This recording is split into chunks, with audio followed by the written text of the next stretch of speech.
Nandini layout Nandini ಬಡಾವಣೆಯ ಯೋಗ ಮಂದಿರದಲ್ಲಿ ದಿನಾಂಕ 10/8/2024ರಂದು ಜೈ ಭೀಮ್ ಜೈ LRF ಆಟೋ ಘಟಕ ಸಂಘದ ಕಾರ್ಯಕ್ರಮವನ್ನು ಏರ್ಪಡಿಸಲಾಗಿತ್ತು.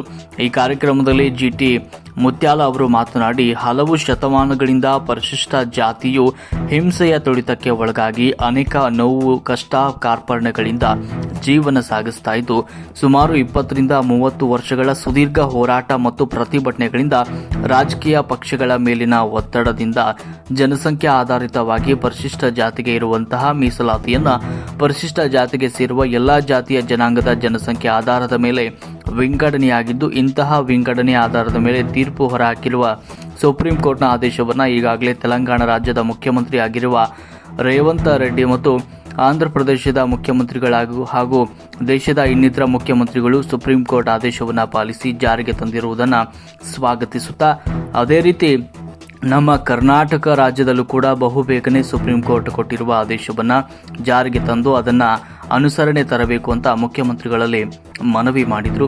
ಹಾಗೂ ಈ ಹೋರಾಟದಲ್ಲಿ ಅನೇಕ ರೀತಿಯ ಪಕ್ಷ ಪ್ರತ್ಯಕ್ಷವಾಗಿ ಪರೋಕ್ಷವಾಗಿ ಬೆಂಬಲವನ್ನು ಕೊಟ್ಟಂತಹ ಸಮುದಾಯದ ಜನರಿಗೆ ಮತ್ತು ನಾಯಕರಿಗೆ ಧನ್ಯವಾದಗಳನ್ನು ತಿಳಿಸಿದರು. ಈ ಮೀಸಲಾತಿಯ ಆದೇಶದಿಂದ ಪರಿಶಿಷ್ಟ ಜಾತಿಯ ಕೆಲ ವರ್ಗಗಳಿಗೆ ಬೇಸರ ಆಗಿರ್ಬೋದು, ಆದರೆ ಅದೆಲ್ಲವನ್ನ ಮರೆತು ಅಣ್ಣ ತಮ್ಮಂದಿರಂತೆ ಈ ಸಮಾಜದಲ್ಲಿ ಬಾಳಿನ ಎಂಬ ಒಂದು ಆಶಯ ನುಡಿದ ಮೇಲೆ ಮೀಸಲಾತಿಯನ್ನು ಎಲ್ಲರೂ ಸಮಾನವಾಗಿ ಹಂಚಿಕೊಳ್ಳುವ ಮೂಲಕ ಸರ್ವೋಚ್ಚ ನ್ಯಾಯಾಲಯ ಕೊಟ್ಟಿರುವಂತಹ ಆದೇಶವನ್ನು ಗೌರವಿಸೋಣ ಅಂತ ಸುದ್ದಿಗೋಷ್ಠಿಯ ಮೂಲಕ ತಿಳಿಸಿದರು. ಈ ಸಂದರ್ಭದಲ್ಲಿ ಕಾರ್ಮಿಕ ಹಕ್ಕುಗಳ ವೇದಿಕೆ ರಾಷ್ಟ್ರೀಯ ಅಧ್ಯಕ್ಷರು ಪಾವಗಡ ಶ್ರೀರಾಮುಲು ಅವರು ಹಾಗೂ LRF ಸಂಘದ ಜಿಟಿ ಮುತ್ಯಾಲು ಅವರು, ಬೆಂಗಳೂರು ನಗರ ಜಿಲ್ಲಾಧ್ಯಕ್ಷ ಬಾಬು, ಆಟೋ ಘಟಕದ ಅಧ್ಯಕ್ಷರು ತಿರುಪಲ್, ಕಾರ್ಯಾಧ್ಯಕ್ಷರು ಪೋತನ್ನ ಮತ್ತು ಸತ್ಯಪ್ಪ, ಉಪಾಧ್ಯಕ್ಷರು ಗೋವಿಂದ, ಕಾರ್ಯದರ್ಶಿ ಸಂಜೀವ್ ಖಜಾನ್ಸಿ ಹಾಗೂ ಗೌರವಾಧ್ಯಕ್ಷರು ರೆಡ್ಡಿ, ಹನುಮಂತು, ಎಲ್ಲ ಪದಾಧಿಕಾರಿಗಳು ಹಾಜರಾಗಿದ್ದರು. ಈ ಕಾರ್ಯಕ್ರಮವನ್ನು ಯಶಸ್ವಿಯಾಗಲು ಎಲ್ಲರೂ ಕೂಡ ಸಹಕರಿಸಿದರು. ವರದಿ ಸಾಕೆ ನಾರಾಯಣ. ಎಲ್ಲರಿಗೂ ನಮಸ್ತೆ. ಇವತ್ತು ಹಲವು ದಶಕಗಳಿಂದ ಸಾಮಾಜಿಕವಾಗಿ, ಆರ್ಥಿಕವಾಗಿ ಮತ್ತು ಶೈಕ್ಷಣಿಕವಾಗಿ ಹಿಂದುಳಿದ ಸಮಾಜಕ್ಕೆ ಆಗಸ್ಟ್ 1ನೇ ತಾರೀಕು 2024ರಂದು ಸುಪ್ರೀಂ ಕೋರ್ಟ್ ಒಳ ಮೀಸಲಾತಿ ವರ್ಗೀಕರಣಕ್ಕೆ ಆಯಾ ರಾಜ್ಯಗಳಿಗೆ ಅನುಮತಿ ನೀಡಿದೆ. ಹಾಗಾಗಿ ಹಲವು ಹೋರಾಟದಲ್ಲಿ ಭಾಗಿಯಾದಂತಹ ನಮ್ಮ ಮಧ್ಯದಲ್ಲಿ ಜಿಟಿ ಮುತ್ಯಾಲ ಸರ್ ಅವರಿದ್ದಾರೆ. ಸರ್, ಒಳ ಮೀಸಲಾತಿ ಬಗ್ಗೆ ಸುಪ್ರೀಂ ಕೋರ್ಟ್ ಕೊಟ್ಟಿರುವಂತಹ ಒಂದು ತೀರ್ಪು ಬಗ್ಗೆ ನಮ್ಮ ಅನಿಸಿಕೆ. ಜೈ ಭೀಮ್.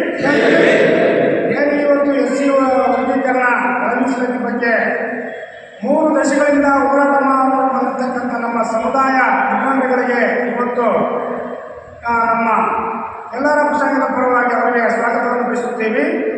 ಅದೇ ರೀತಿ ಪಕ್ಕದ ರಾಜ್ಯ ಆಂಧ್ರ ಪ್ರದೇಶ ನಮ್ಮ ರಾಷ್ಟ್ರೀಯ ನಾಯಕರಂತಹ ಮಂದಕೃಷ್ಣ ಮಾದಿಗನವರು ಕೂಡ 30 ವರ್ಷಗಳಿಂದ ಹೋರಾಟ ಮಾಡಿ ಇವತ್ತು SC ವರ್ಗೀಕರಣವನ್ನು ಇವತ್ತು ಸುಪ್ರೀಂ ಕೋರ್ಟು 7 ಜನ ಸದಸ್ಯರು ಇವತ್ತು ಒಂದು ಐತಿಹಾಸಿಕ ತೀರ್ಪನ್ನು ಕೊಟ್ಟಿದ್ದಾರೆ. ಆ ತೀರ್ಪು ಯಾವ ರೀತಿ ಅಂತಂದರೆ, ಆ 7 ಜನ ಸದಸ್ಯರು ನ್ಯಾಯಾಧೀಶರು ಕೊಟ್ಟಿರ್ತಕ್ಕಂಥ ತೀರ್ಪು ಈ ದೇಶದಲ್ಲಿ ಪ್ರತಿಯೊಂದು ರಾಜ್ಯದಲ್ಲೂ ಕೂಡ ಆಯಾ ಸರ್ಕಾರಗಳನ್ನು ಅಲ್ಲೇ ಈ ಒಳ ಮೀಸಲಾತಿ ಜಾರಿ ಮಾಡಬಹುದು ಅಂತೇಳಿ ಒಂದು ಸುದೀರ್ಘವಾಗಿ ಒಂದು ಸುವರ್ಣ ನಿಮಿಷವನ್ನು ನೀಡಿದ್ದಾರೆ. ಅದರಿಂದ ಅವರಿಗೆ ಈ ದೇಶದ, ಈ ರಾಜ್ಯದ, ನಮ್ಮ ಸಮುದಾಯದ ಪರವಾಗಿ, ನಮ್ಮ ಎಲ್ಲರ ಸಂಘದ ಪರವಾಗಿ ಅವರಿಗೆ ಸ್ವಾಗತವನ್ನು ಬಯಸುತ್ತೇನೆ. ಇವತ್ತು ಏನು ನಂದಿನಿ ಬಡಾವಣೆಯಲ್ಲಿ ಇವತ್ತು ಎಲ್ಲರ ಸಂಘದ ಪರವಾಗಿ, ಎಲ್ಲ ಕಾರ್ಯಕರ್ತರ ಪರವಾಗಿ ಇವತ್ತು ಪಾವಗಡ ಶ್ರೀರಾಮುಲವರ ರಾಷ್ಟ್ರೀಯ ನಾಯಕರ ಅವರ ನೇತೃತ್ವದಲ್ಲಿ ನಾವು ಈ ಹೋರಾಟಕ್ಕೆ ಬೆಂಬಲವನ್ನು ಸೂಚಿಸಿ ಈ ಸುಪ್ರೀಂ ಕೋರ್ಟ್ ನೀಡಿರುವ ಆದೇಶವನ್ನು ನಾವು ಸ್ವಾಗತಿಸುತ್ತಾ, ಮತ್ತು ಅದೇ ರೀತಿ 2022ರಲ್ಲಿ ನವೆಂಬರ್ನಲ್ಲಿ ಸುಪ್ರೀಂ ಕೋರ್ಟ್ ಆರ್ಟಿಕಲ್ 14 ಪ್ರಕಾರ ಸಂವಿಧಾನಬದ್ಧವಾಗಿ ಮತ್ತು ಆರ್ಟಿಕಲ್ 351C ಕಾನೂನು ಪ್ರಕಾರ 3 ಪ್ರಕಾರ ತೀರ್ಪು ಕೊಟ್ಟಿದೆ.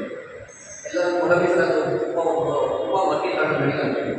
ಇದರ ಪರವಾಗಿ ನಮ್ಮ ಅಭಿಪ್ರಾಯ ಏನಿಲ್ಲ. ಈಗ 30 ವರ್ಷಗಳಿಂದ ನಮ್ಮ ಸಮುದಾಯ ಮುಖಂಡರು ಎಲ್ಲರೂ ಕೂಡ ಇದರ ಬಗ್ಗೆ ಒಳ ಮೀಸಲಾತಿ ಹಾಗೂ AG ಸದಾಶಿವ ವರದಿ ಜಾರಿ ಆಗಬೇಕಂತೇಳಿ ಹೋರಾಟ ಮಾಡ್ಕೊಂಡು ಬಂದಿದ್ದಕ್ಕೆ, ಮತ್ತು ನಮ್ಮ ಪಕ್ಕದ ರಾಜ್ಯದ ಆಂಧ್ರ ಪ್ರದೇಶ ರಾಷ್ಟ್ರೀಯ ನಾಯಕ ಮಂದಕೃಷ್ಣ ಅವರು ಕೂಡ 30 ವರ್ಷಗಳಿಂದ ಹೋರಾಟ ಮಾಡಿಕೊಂಡು ಇವತ್ತು ಈ ಸುಪ್ರೀಂ ಕೋರ್ಟಲ್ಲಿ ಇವತ್ತು ಏನು ಎಸ್ ಸಿ ವರ್ಗೀಕರಣ ತೀರ್ಪನ್ನು ಕೊಟ್ಟಿದ್ದಾರೆ.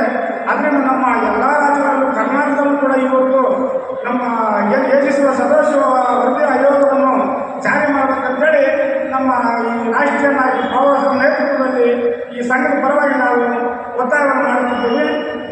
ಈ ಒಳಗಿಸುವ ಜಾರಿಗಾಗಿ ಇವತ್ತು ಏನು ನಂದಿನಿ ಬಡವಣೆಯಲ್ಲಿ ನಾವು ಎಲ್ಲರ ಸಂಘದ ಪರವಾಗಿ ನಾವು ಇವತ್ತು ಈ ಸಭೆಯನ್ನು ಹಮ್ಮಿಕೊಂಡಿದ್ದೀವಿ ಅಂತಂದರೆ, ಈ ಫ್ರೀಡಮ್ ಪಾರ್ಕ್ನಲ್ಲಿ 2020 ನವೆಂಬರಲ್ಲಿ 5ನೇ ತಾರೀಕಿನಿಂದ 102 ದಿನಗಳ ಕಾಲ ಧರಣ ಸತ್ಯಾಗ್ರಹ ಮತ್ತು ಪ್ರತಿಭಟನೆಯನ್ನು ಹಮ್ಮಿಕೊಂಡಿದ್ದು, ಅಲ್ಲಿ ವಿಜಯನಗರ ಜಿಲ್ಲೆ ಹರಿಹರದಲ್ಲಿ ಪ್ರೊಫೆಸರ್ ಬಿ ಕೃಷ್ಣಪ್ಪ ಸಮಾಧಿಯಿಂದ ಏನು ನಮ್ಮ ದಲಿತ ಮುಖಂಡರು, ನಮ್ಮ ರಾಜ್ಯದ ನಾಯಕರು ಅಂಬಣ್ಣ ಮತ್ತು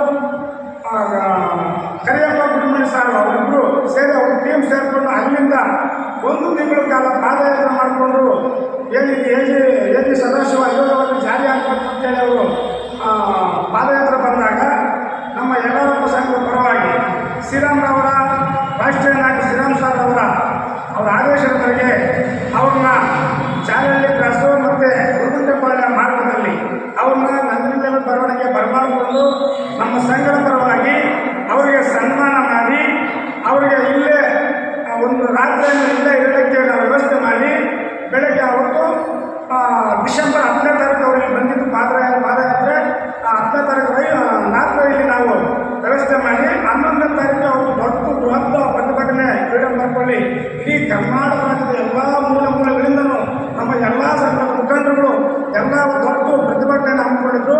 ಆ ಕಾರ್ಯಕ್ರಮಕ್ಕೆ ನಮ್ಮ ಯಲ್ಲಾರಪ್ಪ ಸಂಘಟಕರಿಂದ ಕೂಡ ನಾವು ಬೆಂಬಲ ಸೂಚಿಸಿ ಆವತ್ತು ಆ ಕಾರ್ಯಕ್ರಮಕ್ಕೆ ಪಕ್ಕದ ರಾಜ್ಯದ ಆಂಧ್ರ ಪ್ರದೇಶ ನಮ್ಮ ಸಮುದಾಯದ ರಾಷ್ಟ್ರೀಯ ನಾಯಕರಾದ ಮಂದಕೃಷ್ಣ ಅವರು ಸಹ ಬಂದಿದ್ದರು.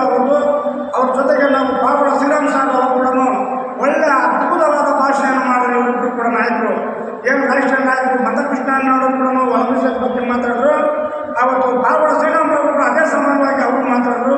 ಅದರಿಂದ ನಮ್ಮ ಎಲ್ಲ ಸಂಘದ ಪರವಾಗಿ ನಾವು ಒಳ್ಳೆ ಅವ್ರಿಗೆ ಸಪೋರ್ಟ್ ಕೊಟ್ಟು ಅವರಿಗೆ ಈ ಕಾರ್ಯಕ್ರಮವನ್ನು ಯಶಸ್ವಿಯಾಗಬೇಕು, ಒಲಿಂಪಿಕ್ಸ್ ಜಾರಿ ಆಗಬೇಕಂತೇಳಿ ನಾವು ಬೆಂಬಲ ಸೂಚಿಸಿದ್ರಿಂದ ಇವತ್ತು ಅದ್ರ ಮುಖಾಂತರ ನಮ್ಮ ಶ್ರೀರಾಮ್ ಸಾರ್ ಅವರು ಹೇಳಿದ ಆದೇಶದ ಮುಖಾಂತರ ಇವತ್ತು ನಂದಿನಿ ಬಡಾವಣೆಯಲ್ಲಿ ನಮ್ಮ ಯಲ್ಲಾರಪ್ಪ ಸಾರ್ ಕಮಿಟಿ ಪರವಾಗಿ ನಾವು ಈ ವಿಡಿಯೋವನ್ನು ನಾವು ದಲಿತ ಮುಖಂಡರ ಪರವಾಗಿ, ನಮ್ಮ ಸಂಘದ ಪರವಾಗಿ, ನಮ್ಮ ಕಮಿಟಿಯ ಪರವಾಗಿ ಎಲ್ಲ ಪರವಾಗಿ ನಾವು ವಿಡಿಯೋವನ್ನು ಬಿಡ್ತಾ ಇದ್ದೀವಿ.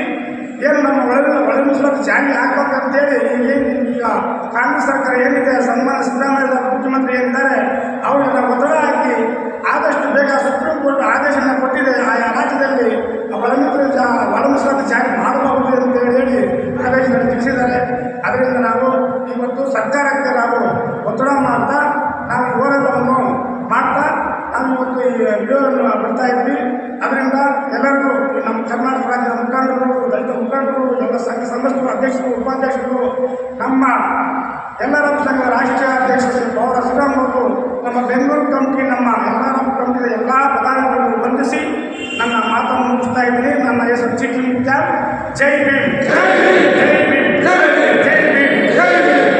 ಇಷ್ಟು ವೀಕ್ಷಕರೇ, ಆರ್ಟಿಕಲ್ 351 ಕಾಲಂ 3 ಪ್ರಕಾರ ಮತ್ತು ಆರ್ಟಿಕಲ್ 14 ಪ್ರಕಾರ ಸಂವಿಧಾನಾತ್ಮಕವಾಗಿ ಒಳ ಮೀಸಲಾತಿಯನ್ನು ವರ್ಗೀಕರಣ ಮಾಡಲಿಕ್ಕೆ ಆಯಾ ರಾಜ್ಯ ಸರ್ಕಾರಗಳಿಗೆ ಅಧಿಕಾರ ಕೊಟ್ಟಿರೋದ್ರಿಂದ ಸುಪ್ರೀಂ ಕೋರ್ಟು ಇವಾಗ ರಾಜ್ಯ ಸರ್ಕಾರದ ಮೇಲೆ ಇರುವಂತಹ ಸಿದ್ದರಾಮಯ್ಯ ಸಾಹೇಬರು ಸನ್ಮಾನ್ಯ ಸಿದ್ದರಾಮಯ್ಯ ಸಾಹೇಬರು ಅದು ಮೇಲೆ ಒತ್ತಡ ಬಿದ್ದಿದೆ. ಹಾಗಾಗಿ ಇವರ ಒಂದು ಹರ್ಷವನ್ನು ನಾವು ನೋಡೋಣ. ಇವರ ಹರ್ಷ ಇವತ್ತು ಸ್ವಲ್ಪ ನಮಗೆ ಒಳ ಮೀಸಲಾತಿ ಬಗ್ಗೆ ನಮಗೆ ಸಂತೋಷ